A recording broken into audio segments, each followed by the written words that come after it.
Hi, I'm John. So today, my group will present about Salmonella. First of all, allow me to introduce the members of our group who are Aidil, Musin, Ilham, Haziq, Shahira, Najiha, Amni, Khairunisa, and Afifa. So now, let's guess what pathogen is this? Hmm, yes, that's true. It's Salmonella. Are you eager to learn more about Salmonella? Allow me to introduce it. Did you know who is the founder of Salmonella? The founder or discoverer of Salmonella is Dr. Daniel Elmer Salmon, an American veterinary surgeon. In 1885, along with his assistant Theobald Smith, Dr. Salmon identified and isolated the bacterium responsible for causing cholera. This bacterium was later named Salmonella in recognition of Dr. Salmon's significant contributions to its discovery and understanding. Are you curious why Salmonella is considered a pathogen? Well, Salmonella is considered a pathogen due to its ability to production of toxin. Well, some strains of Salmonella produce toxin that contribute to the symptoms of infection. These toxins can affect the host cells to various of symptoms such as diarrhea, vomiting, and abdominal cramps. Number 2, due to invade host cells. Salmonella has mechanisms that allow it to invade the cell lining the intestines of its host. By doing it so, it can establish an infection within the host body. Number 3, due to multiplication and colonization of Salmonella.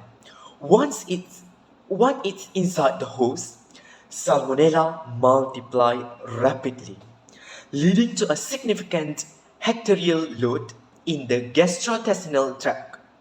This colonization can cause damage to the intestinal lining and disrupt its normal function. So now you get it? Next, it's also due to its ability of transmission of Salmonella. Salmonella has evolved strategies to facilitate its transmission from one host to another. This can occur through the consumption of contaminated food or water, directed contact with infected individuals or animals, or other means of fecal oral transmission. So, from all these points, what do you understand? Alright, in summary, Salmonella is a pathogen because it has the ability to invade, replicate, and survive in human host cells, resulting in potentially fatal infections. You get it? Certainly, here are an example of pathogen and non-pathogen. For pathogen, these are organisms, usually bacteria, virus, fungi, protozoa, or helminths that have the capability to cause disease in a host organism. They can invade tissue, multiply, and produce toxins or other harmful substances that lead to illness, such as Salmonella that you have learned before. It's a pathogen that causes the diarrhea, fever, and stomach cramps. For non-pathogen, these are organisms that do not cause disease under normal condition or in healthy individuals. They may coexist with the host without causing harm or may even provide a benefit to the host in certain contexts, such as Saccharomyces cerevisiae, commonly known as baker yeast or brewer's yeast, used in various food and beverage production processes. Why? It plays a crucial role in baking, brewing, and winemaking, but that does not cause any disease in humans. You got it? This is the taxonomy classification of Salmonella. Salmonella belongs to the domain of course bacteria, falling within the phylum Pseudomonadata. Within this classification, it is further categorized under the class of Gamma protobacteria, and the order of this Salmonella is Enterobacterialis. Specifically, it is a member of the family Enterobacteriaceae, and its genus is Salmonella. Salmonella has two species called S. enterica and S. bongori. Hey, did you want to know more about Salmonella? Here you go. Salmonella is a genus bacteria known for its pathogenic strains that can cause a wide range of illness in human and animals. Yeah, this bacteria genus comprises various species and sororous strains that are responsible for salmonellosis, which is a common foodborne illness worldwide. Well, Salmonella is a gram-negative and rod-shaped bacterium. Within the Salmonella genus, there are two species of primary concern for human health, as I have mentioned before, which is Salmonella enterica and Salmonella bongori. Among these, numerous serovas exist, with some being pathogenic to human and animals. Now, let's move on to the species of Salmonella enterica. It is a pathogen. It is a species most commonly associated with human and animal infections. Within this species, numerous serovas or serotype exist, each with specific characteristic and host preference. Some serovas of Salmonella enterica, such as Tryphimurium and Enteritidis, are frequently implicated in foodborne outbreaks and gastrointestinal illness in humans. These pathogens can contaminate various food products, including poultry, eggs, meat, dairy products, and fresh produce, leading to gastrointestinal infections in humans. For Salmonella bongori is a non-pathogenic species. Unlike many sorovas of Salmonella enterica, Salmonella bongori is generally considered non-pathogenic to humans and animals. It is primarily found in environmental sources including soil, water, and certain cold-blooded animals. You get it? Next, I would like to talk about type and categories toxin metabolite produced by Salmonella. There are two types of toxin metabolite produced by Salmonella, which are endotoxin and exotoxin. Before we go through about that, I want to explain about what is endotoxin and exotoxin. Endotoxin is a lipid portion of lipopolysaccharide (LPS) that are the part of outer membrane of the bacteria, while exotoxin is a protein produced inside pathogenic bacteria as a part of their growth and metabolism. Then, I want to explain some significant differences between endotoxin and exotoxin. At first, endotoxin are secreted when bacteria dies, while exotoxin are excreted by species of bacteria. Other than that, endotoxin are produced only by gram-negative, while exotoxin are produced by gram-negative and gram-positive. Salmonella exotoxin can further subdivided into cytotoxin and enterotoxin. Cytotoxin, also known as bacteriotoxin, they target and damage host cell leading to the cell death. This toxin disrupts cellular function and contribute to tissue damage, which is allowing bacteria to invade deeper tissue and worsening inflammation. They are heat labile and trypsin sensitive, and their production has been observed in various Salmonella serotypes. The second one is enterotoxin. Salmonella, including various serotypes like Salmonella enterica, can produce enterotoxin that contribute to the development of gastroenteritis, typically produced by the bacteria during their growth and colonization in the intestine. Salmonella enterotoxin can target and affect intestinal cells. They may interfere with normal cellular function, leading to the release of fluid and electrolyte into intestine. This disruption of balanced fluid and electrolyte contribute to diarrhea. So here, an example of exotoxin. Typhotoxin is an unique A2P5 exotoxin that produced by Salmonella typhi. This toxin has unusual biology that is produced by Salmonella typhi only when located within a host cell.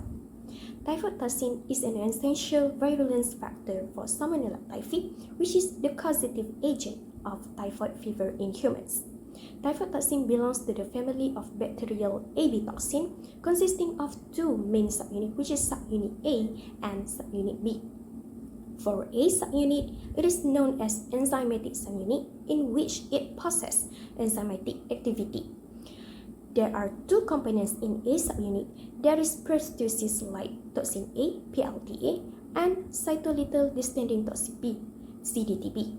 PLTA is the ADP ribosyl transferase with an unknown cellular target, whereas CDTB is a typical deoxyribonuclease which inflicts DNA damage on intoxicated cells, thus inducing cell cycle arrest, which mainly at G2 phase and cellular distension. This can lead to apoptosis or senescence of the infected cells. Both PLTA and CDTB form the active catalytic part of toxin and involves in adenine cyclase activity. Once the typotoxin enters a host cell, the A subunit catalyzes the conversion of ATP to cyclic AMP. Elevated of CAMP will disrupt normal cellular signaling pathway and physiological process within a host cell. So what about B subunit? B subunit is known as a binding subunit in which is responsible for binding to host cell. B subunit has one component which is proteolysis-like toxin, PLTB. PLTB helps in binding to target cell. PLTB has a conical glycan binding pocket in each monomer that specifically binds to N-acetyl-nuraminic acid terminated glycans. The interaction of PLTB with N-acetyl-nuraminic acid glycans on the surface of human cells will mediate the delivery of the toxin during Salmonella typhi infection. Now let's get into the detail of endotoxin. For the structure, this macromolecular endotoxin complex consists of three main components. The first one is the outer O polysaccharide coat, and the second one is a middle portion that known as the R coat, and the lastly is the inner lipid A coat. Lipopolysaccharide structure is important for several reasons. First, the nature of the repeating sugar units in the outer O polysaccharide chains is responsible for O antigen specificity. It may also help determine the virulences of the organism. Next, R coat typically refers to the inner core of lipopolysaccharide that connects the lipid A to outer core and O antigen. Lipid A is the toxic component responsible for the biological effects of endotoxin that can trigger immune response in the host cell. So, the question is, when does the endotoxin release? Endotoxins are typically released when the bacterial cells are damaged or undergo lysis. In the case of a Salmonella, the release of endotoxins occurs when the bacteria die or are actively phagocytosed by human cells. To be specific, endotoxin released from Salmonella typhi after the treatment with some antibiotics that affects the bacterial cell wall in its capacity. And the last one, endotoxin can cause septic shock. Septic shock is the condition that happens when blood pressure drops to a dangerously low level after an infection. This can occur in the patients that are treated for cancer with great preparation of endotoxin and a patient who received transfusion of a blood product contaminated with gram-negative bacteria. Therefore, high levels of endotoxins in the bloodstream can lead to systematic inflammatory response, potentially cause septic shock. So let's proceed with the mechanism of infection. Mechanism of infection is how does the bacteria get into our bodies and infect us. Firstly, we need to understand how can it be transmitted. Usually, Salmonella can be transmitted through contaminated foods such as uncooked or raw poultry products such as chickens, eggs. Sometimes can be transmitted through meat or even unpasteurized milk. And then the Salmonella can also be transmitted through contaminated water. Contaminated water is usually untreated and unboiled. So there are still millions of pathogens including Salmonella inside of contaminated water. So they are very dangerous and they can transmit the Salmonella into our bodies. Thirdly, we have the direct contact. So direct contact is when you get in touch with the infected animals, the feces of the infected animals, or sometimes pet reptiles, because pet reptiles are known as the carriers of Salmonella. Now we move on to the pathogenesis part. Salmonella infection starts when contaminated food or water is ingested. The bacteria will survive the acidic condition of the stomach and reach the small intestine. Salmonella possesses adhesion protein that enable it to attach to the epithelial cell lining of the intestine. Once attached, it will inject protein into the cell, which will trigger a reorganization of the whole cell cytoskeleton. This process allows Salmonella to invade the epithelial cell and exploit M cell present in the gut-associated lymphoid tissue. After the invasion, Salmonella can replicate within the invaded cell, evading the host's immune response. It can also be taken up by the dendritic cell, allowing it to travel within the immune cells without being immediately detected.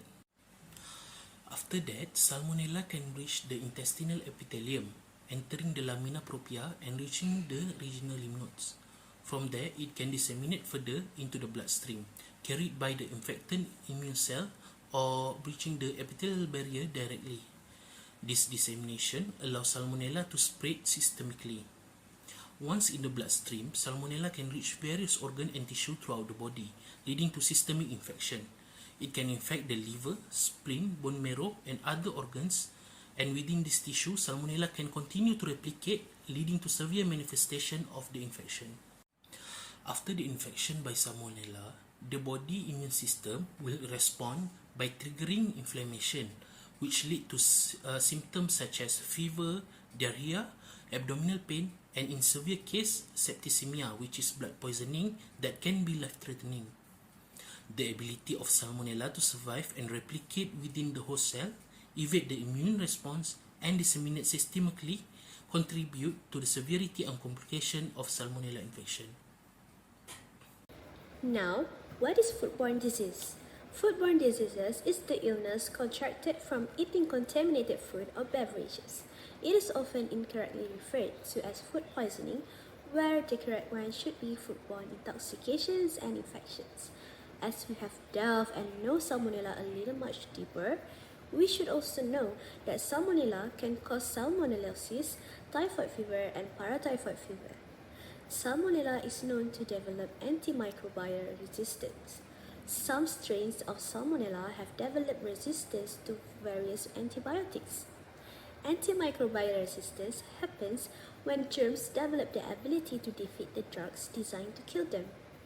It has become a global health concern as it can complicate the treatment of bacterial infections and limit the effectiveness of available antibiotics.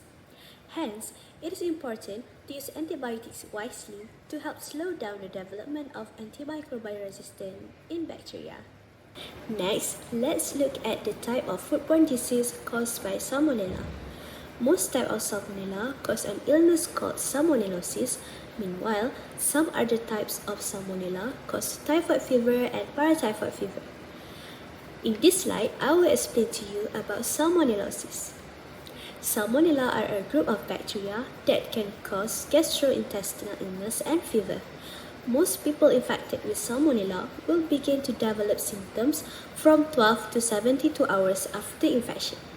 It will usually last for 4 to 7 days, and most people recover without treatment. They will develop symptoms like diarrhea, fever, abdominal cramps, nausea, and vomiting. More severe cases of salmonellosis may include a high fever, aches, headaches, lethargy, rashes, blood in urine or stool, and in some cases may be fatal. Therefore, children, those who are younger than 5 years old, the elderly, and people with weakened immune systems need to take a very good care of their hygiene as they are more prone to have severe salmonellosis. That's all for my part. I will pass to the next presenter. In general, this boost fever has a similar symptoms where people can have a sustained fever that can be as high to 39 to 40 degrees, which is considered high because compared to normal human temperature, it is only around 36 to 37 degrees Celsius. And a sustained fever is a fever that does not come and go. Patients with this fever is often have symptoms such as weakness, stomach pain, headache, diarrhea or constipation, cough, and even loss of appetite.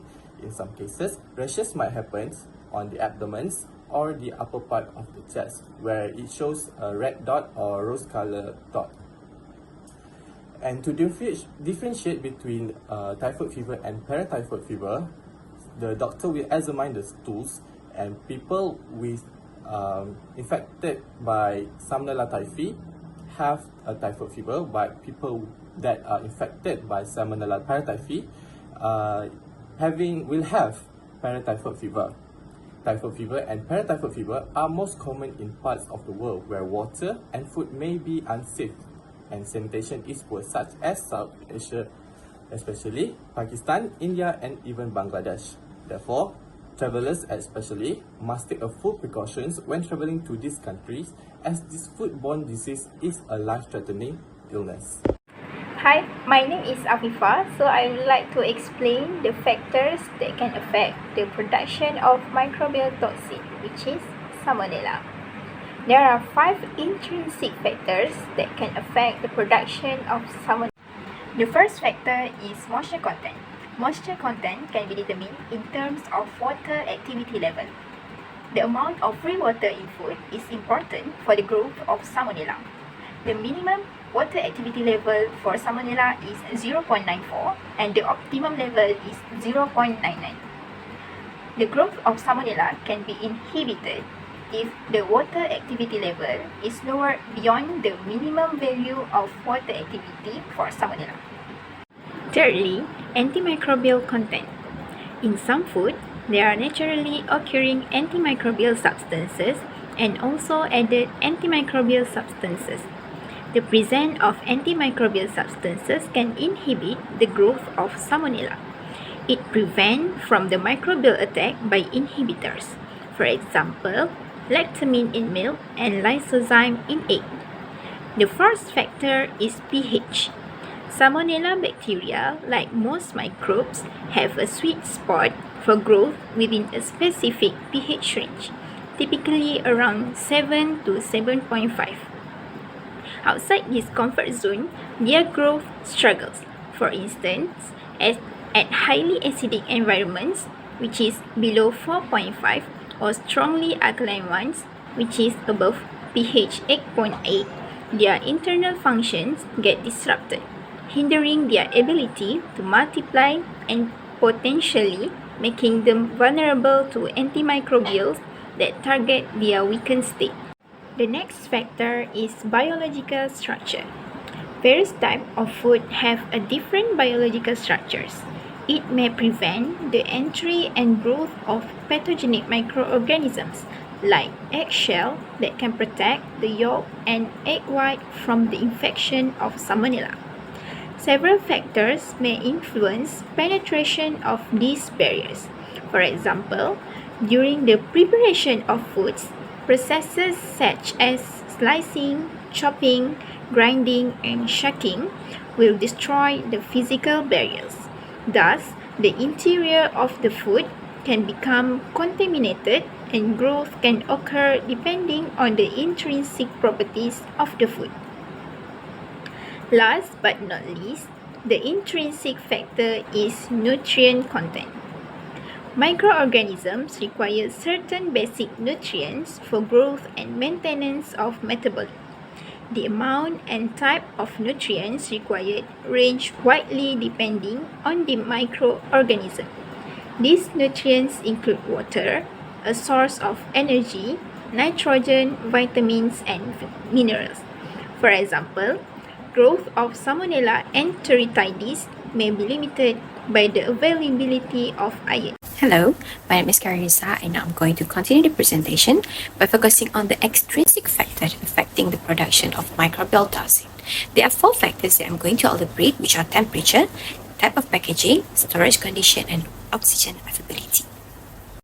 First is temperature. Salmonella can be categorized in mesophiles, which they can thrive in moderate temperature range. The optimum temperature for growth of Salmonella is between 30 to 45 degrees Celsius, and the minimum temperature is between 5 to 10 degrees Celsius. At high temperature, structural cell component can be denatured, as the growth rate of Salmonella increases with the increasing temperature. However, the rate tends to decline rapidly thereafter until the maximum temperature is reached. Furthermore, the rate of toxin production may increase with a higher temperature. Next is type of packaging.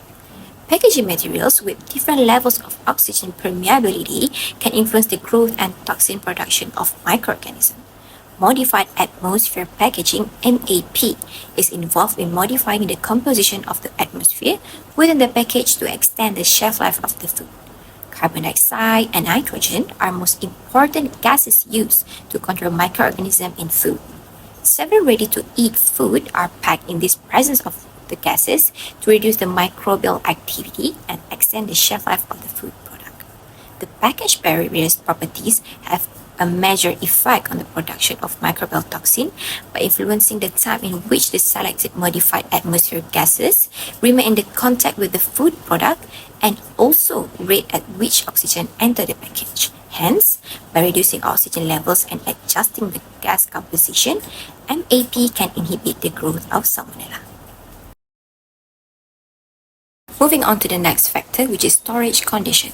Improper storage conditions, such as inadequate refrigeration or extended storage period, can contribute to the growth of Salmonella and the production of microbial toxin. Maintaining proper storage condition is crucial to controlling the bacterial proliferation. Toxin production can accelerate, particularly when food is handled and stored incorrectly. Besides, extended storage time also can increase the risk of Salmonella proliferation and potential toxin production. Food products with longer shelf lives may require more stringent control measures and monitoring to ensure the safety of the food. Lastly is oxygen availability. Salmonella is a facultative anaerobe, meaning it can grow in both presence and the absence of oxygen. The nature itself enables the Salmonella to adapt to various oxygen concentration. Furthermore, the availability of oxygen can influence the metabolic pathway and toxin production of Salmonella. In the presence of oxygen, which is aerobic condition, Salmonella can undergo aerobic respiration to generate energy. Meanwhile, in absence of oxygen, Salmonella can switch to anaerobic metabolism, such as fermentation, to produce energy. My name is Ilham Armani and I'm going to present to you all about the prevention methods to avoid contamination or infection caused by Salmonella. Well, Salmonella infection is typically caused by consuming food or water contaminated by the bacteria of Salmonella.